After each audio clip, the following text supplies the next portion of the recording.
निवृत्ती जरा बूम पुढे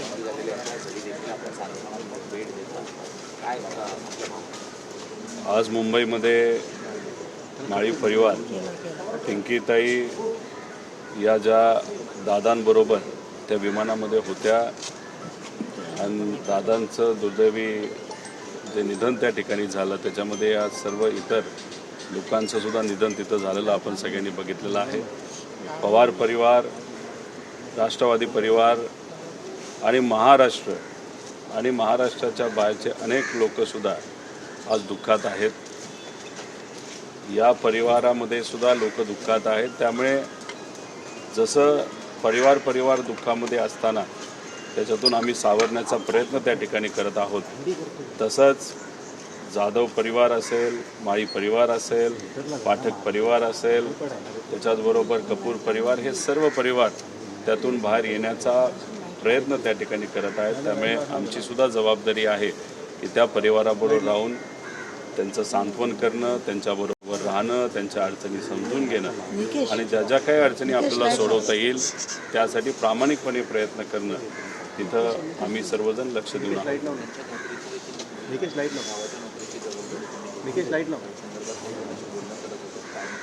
याच्यामध्ये आपण जर बघितलं तर पिंकीताईंचे जे वडील आहेत ते स्वतः टॅक्सी चालवतात. टॅक्सी चालवत असताना त्यांची एक छोटीशी खोली मुंबई शहरामध्ये होती. हा परिवार गेले 20-25 वर्ष आपल्या या मुंबईमध्ये येऊन स्थायिक झालेला आहे आणि मग इथं कष्ट करून त्यांनी छोटीशी खोली घेतली होती. मुलीच्या शिक्षणासाठी, तिला पायावर उभं करण्यासाठी त्यांनी त्यांची ती खोलीसुद्धा विकली आणि मग कसं तरी तिला शिकवल्यानंतर पिंकीताई कष्टाळू होत्या. 3-4 ठिकाणी त्यांनी काम केलं. त्यांनी एअरपोर्टवर विविध कंपनीमध्ये ग्राउंड स्टाफ म्हणून सुद्धा काम केलं आणि मग शेवट त्यांना एअर अटेंडंट म्हणून तिथं संधी मिळाली आणि कुठंतरी आता घर सावरायला लागलं होतंच, त्यातच ही दुर्दैवी घटना तिथं घडली. त्याच्यात पिंकीताईचं स्वप्न होतं की आपला भाऊसुद्धा पायलट झाला पाहिजे. पायलट होण्यासाठी बेसिक काही क्वालिफिकेशन लागतं, ज्याच्यामध्ये मॅथ्स आणि फिजिक्स हा विषय महत्त्वाचा असतो. पिंकीताईचा जो भाऊ आहे त्यांचं त्या बाबतीतलं क्वालिफिकेशन नव्हतं. मग आता तुर्तास तरी कुठल्या तरी एअरपोर्टला ग्राउंड स्टाफ म्हणून आपल्याला त्यांना संधी देता येईल का, असा प्रयत्न आम्ही तिथं करत आहोत. काही अधिकाऱ्यांशी आम्ही बोललो, त्यांनी भावनिक दृष्टिकोनातून मदत करण्यासाठी होकार दिलेला आहे. तर पिंकीताईंच्या भावाचा CV आम्ही त्यांना तिथं पाठवलेला आहे. त्यांना नोकरी लागेलच असा आम्हाला विश्वास आहे, पण जोपर्यंत त्यांना संधी मिळत नाही तोपर्यंत आम्ही 100% या परिवाराबरोबर राहू आणि त्यासाठी पाठपुरावा सुद्धा त्या ठिकाणी करत राहू.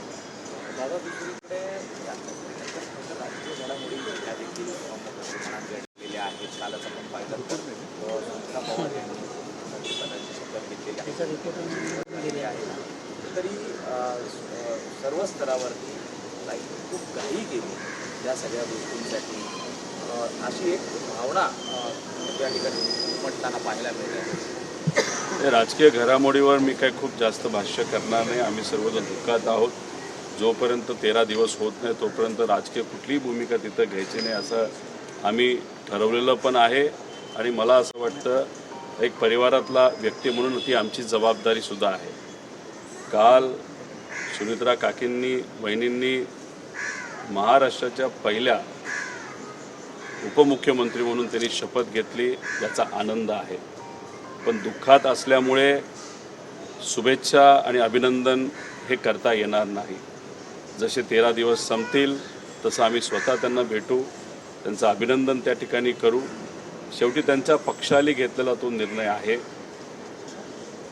सुनित्रा वहिनींच्या बाबतीत बोलायचं झालं तर सामाजिक क्षेत्रामध्ये त्या अनेक वर्षांपासून सक्रिय आहेत, पण राजकीय क्षेत्रामध्ये त्या तेवढ्या सक्रिय नव्हत्या.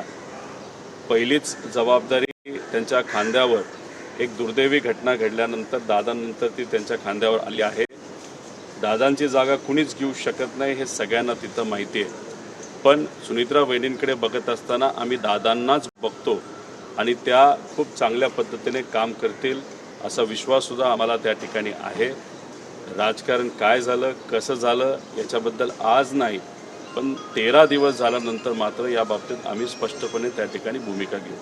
पवार कुटुंबियांना या संपूर्ण शपथविधी असेल किंवा इतर गोष्टींची भूमिका करण्याची चर्चा काल पवार साहेब देखील म्हटलेले आहेत की विलिनीकरणासंदर्भातली चर्चा ही सुरू होती. दादांची इच्छा होती की 12 तारखेला दोन्ही राष्ट्रवादी एकाच मंचावरती एकत्र येणार, हे देखील ठरलेलं होतं.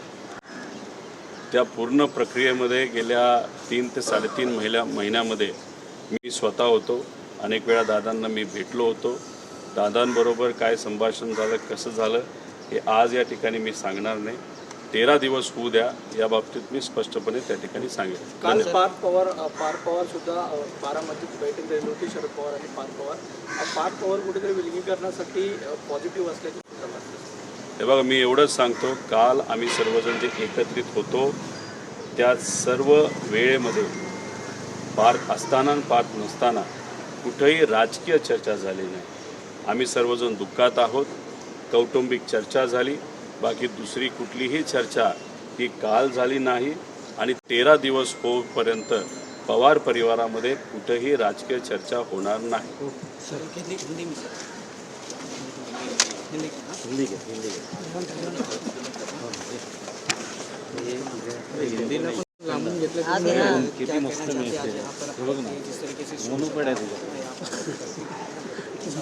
आज पिंकी माली जो दादा के साथ फ्लाइट अटेंडेंट करके उस प्लेन में थी, अनफॉर्चुनेटली जो इंसिडेंट्स हुआ जिसमें हमारे दादा हमारे से नियति ने छीन लिए, वैसे ही जो बाकी स्टाफ था उन फैमिली के लिए भी बहुत दुखद घटना है. कल मैं जाधव परिवार से मिला, आज माली परिवार से मैं वहाँ पे मिला, क्योंकि ये दुखद परिस्थिति जैसे पवार परिवार पे है वैसे उन पे भी है. उनके अड़चन समझना, उनको सांत्वन करना, उनसे मिलना, ये हमारी जवाबदारी थी. इसलिए हम यहाँ पे आए, उनसे बातचीत वहाँ पे की. उनके कुछ अड़चनें थी वो समझ ली है. जैसे पिंकी माली, उनका एक सपना था कि उनका जो भाई है वो फाइनेंशियली स्टेबल हो जाए, तो उसके लिए पायलट बनाना एक उनकी ड्रीम थी. लेकिन वो होने के लिए कुछ क्वालिफ़िकेशन उसके लिए बेसिक रिक्वायर्ड है जो इनके पास नहीं है, लेकिन आगे जाके वो उसके बारे में पढ़ाई करेंगे. लेकिन अभी तक उनको इमीडिएटली अगर सपोर्ट करना है तो ग्राउंड स्टाफ के बारे में उनको हम सपोर्ट कर सकते हैं. इसलिए हम वहाँ पे पाठ पूरा वहाँ पे कर रहे हैं. अभी देखते हैं आगे जाके क्या होता है. लेकिन इस सिचुएशन में, इस अड़चन में उन परिवार के साथ भी पवार परिवार है, यह सबसे इम्पोर्टेंट बात है. सुमित्रा महाजन ने कल सुमित्रा पवार जी ने जिस तरीके से शपथ ग्रहण की है उसके लेकर क्या किया? देखो,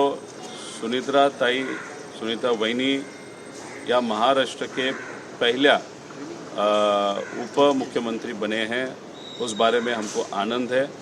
शुभेच्छा इस दुखद परिस्थिति में हम दे नहीं पाएंगे, लेकिन 13 दिन होने के बाद हम खुद मिलके उनको शुभेच्छा, अभिनंदन उनका वहाँ पे करेंगे. अजीत दादा की जगह कोई नहीं ले सकता, लेकिन सुनीता वहिनी में हम अजीत दादा देखते हैं, वो अच्छा काम करेंगे, ऐसा हम सबको विश्वास है. पार्टी मर्ज करने के बाद इस तरीके से की जा रही है. देखो, मैं इतना ही कहूँगा, 3 दिन से हमने फैमिली में कोई भी राजनीति की बात नहीं की. 13 दिन जब तक नहीं होते तब तक हम राजनीति की बात हमारे फैमिली में नहीं करेंगे. 13 दिन होने के बाद हम इस बारे में स्पष्ट भूमिका लेंगे.